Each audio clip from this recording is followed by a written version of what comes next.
ओम शांति। मनोबल एवं मनसा सेवा की सीरीज में आज बाबा हमें समझाते।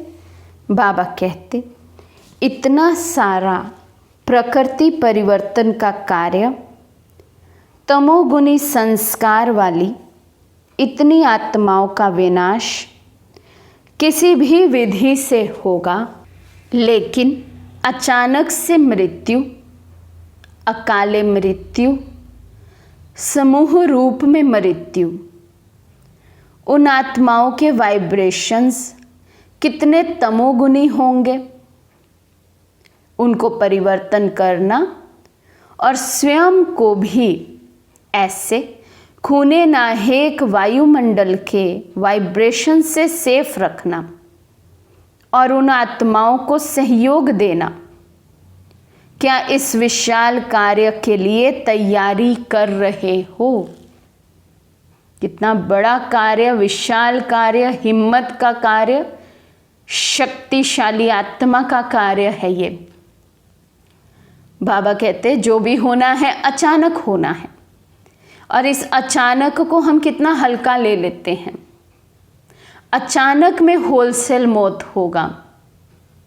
खूने नाहेक सीन माना, आत्माओं का कोई दोष नहीं होगा, लेकिन क्योंकि ड्रामा की भावी ये होगी कि शरीर तो छोड़ना ही है, तो कोई बह कर छोड़ेगा, कोई जल कर छोड़ेगा, कोई तड़प कर छोड़ेगा। कैसी कैसी आत्माओं की उस समय मनोस्थिति होगी, शरीर छूटेगा। तो बाबा कहते हैं अंतमति सो गति।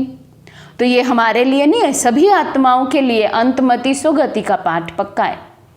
तो अंत में उनकी कंडीशन मन की कैसी होगी? दर्द वाली, दुख वाली, किसी की घृणा वाली, किसी की क्रोध वाली, किसी की बदले की भावना वाली। तो सृष्टि का वायुमंडल कितना तमोगुनी होगा उस समय। ऐसे वायुमंडल में ऐसी शक्तिहीन आत्माओं को अपने वाइब्रेशंस के द्वारा मुक्ति का दान देना, स्वयं भी उनके प्रभाव से मुक्त रहना, कितना बड़ा कार्य है और कितना साहस का कार्य है। कितनी निर्भयता की शक्ति चाहिए उन आत्माओं का सामना करने के लिए। बाबा कहते तैयार हो, या फिर क्या इस विशाल कार्य के लिए तैयारी चल रही है? कभी मन में भी आता है हमारा लक्ष्य इतना ऊंचा है, बाबा ने दिया, केवल लक्ष्मी नारायण बनना मेरे जीवन का लक्ष्य नहीं है। मेरे जीवन का लक्ष्य ये भी तो है, मास्टर मुक्तिदाता बनना, बाप को फॉलो करना हर गुण में। तो मेरा बाबा मुक्तिदाता, जीवन मुक्तिदाता, और मैं उसकी संतान, मास्टर मुक्तिदाता, मास्टर जीवन मुक्तिदाता। लक्ष्मी नारायण ऐसे ही नहीं बन जाएंगे ना, ये कर्तव्य भी करना होगा उसके लिए। तो बाबा कहते हैं गर्भ महल भी तैयार करने हैं, तब तो नई रचना योग बल का आरंभ होगा। योग बल के लिए मनसा शक्ति की आवश्यकता है।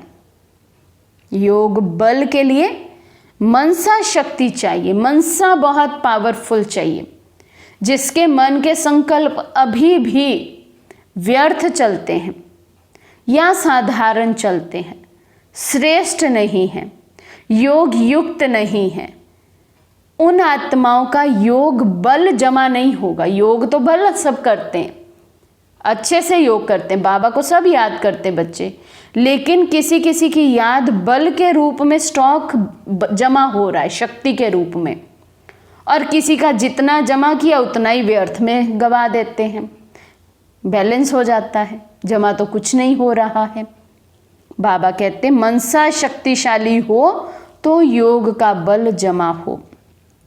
अपनी सेफ्टी के लिए भी मनसा शक्ति साधन बनेगी। उस समय, अंत समय में अपनी सेफ्टी भी यदि मुझे आत्मा को करनी है, तो मेरा जो योग बल होगा मनसा शक्ति होगी वही उसका आधार बनेगी। यदि मेरा मन मेरे कंट्रोल में अभी भी नहीं है तो अब तो इतना कम समय रहा, तो उस समय अचानक के पेपर में हम कैसे फिर पास होंगे।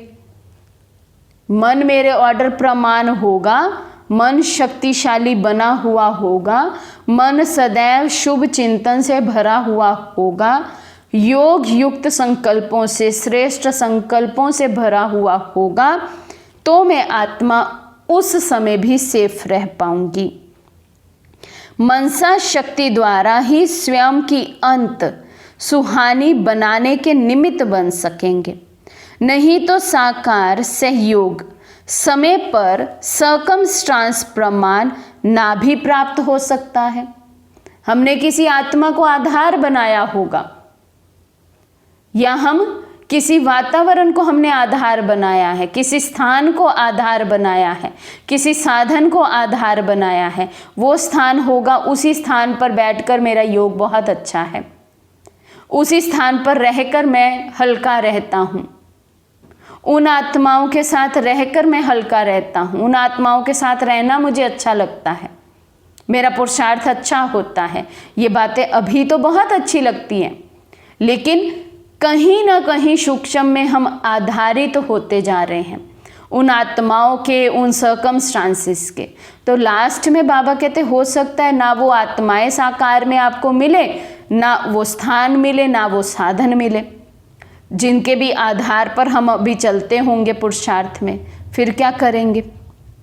उस समय केवल अपनी मनसा शक्ति अपने साथ होगी, वो भी यदि अभी शक्ति के रूप में बनी होगी तो। उस समय मनसा शक्ति अर्थात श्रेष्ठ संकल्प शक्ति एक के साथ लाइन क्लियर नहीं होगी तो अपनी कमजोरियां पश्चाताप के रूप में भूतों के मिसल अनुभव होंगी।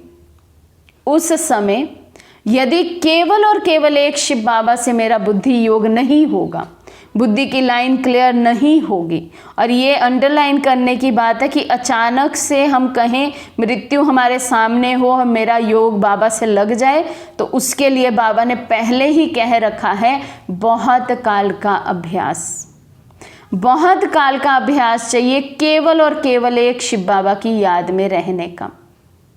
अभी तक यदि देहधारी, देह की दुनिया, देह के पदार्थ ये याद रहते हैं, मन इनकी ओर आकर्षित होता है, तो लास्ट के पेपर में एक शिव बाबा की याद में स्थित नहीं हो पाएंगे। तो बाबा कहते हैं जो फिर ये अपनी कमी कमजोरियां इस समय की, हमारे पास समय है हम वेस्ट कर रहे हैं, हमारे पास शक्ति है हम वेस्ट कर रहे हैं, हम श्रेष्ठ शक्ति मनसा शक्ति इकट्ठी कर सकते हैं लेकिन अभी हम वेस्ट कर रहे हैं। तो ये जो अपनी कमजोरियां इस समय की हैं वो उस समय इतने विशाल रूप में नजर आएंगी, इतने भयानक रूप में नजर आएंगी, और इतना पश्चाताप होगा, उस पश्चाताप का रूप इतना भयानक होगा कि जैसे आज दुनिया में कोई कहता है कि मैंने भूत देख लिया, वो कितना डर जाता है। वो भूत के समान हमें अपनी कमजोरियां नजर आएंगी, इतना भयानक रूप होगा पश्चाताप का। क्योंकि स्मृति में कमजोरी आने से भय भूत की तरह अनुभव होता है। अभी भले कैसे भी चला लेते हो लेकिन अंत में भय अनुभव होगा। अभी तो चला लेते ना, हाँ मेरे में ये कमी तो है, हाँ मुझे अपनी कमी पता तो है, हाँ मुझे पता है अभी हम आलस कर जाते हैं, अभी हम अलबेलेपन में अपना समय गंवा देते हैं। लेकिन बाबा कहते उस समय नहीं चला पाओगे, उस समय तो डर जाओगे अपनी इन कमजोरियों को देखकर। इसलिए अभी से बेहद की सेवा के लिए, स्वयं की सेफ्टी के लिए मनसा शक्ति और निर्भयता की शक्ति जमा करो, तभी अंत सुहाना और बेहद के कार्य में सहयोगी बन बेहद के विश्व के राज्य अधिकारी बनेंगे। आज का ये पॉइंट है 18 जनवरी 1986 की मुरली से। अच्छा, ओम शांति।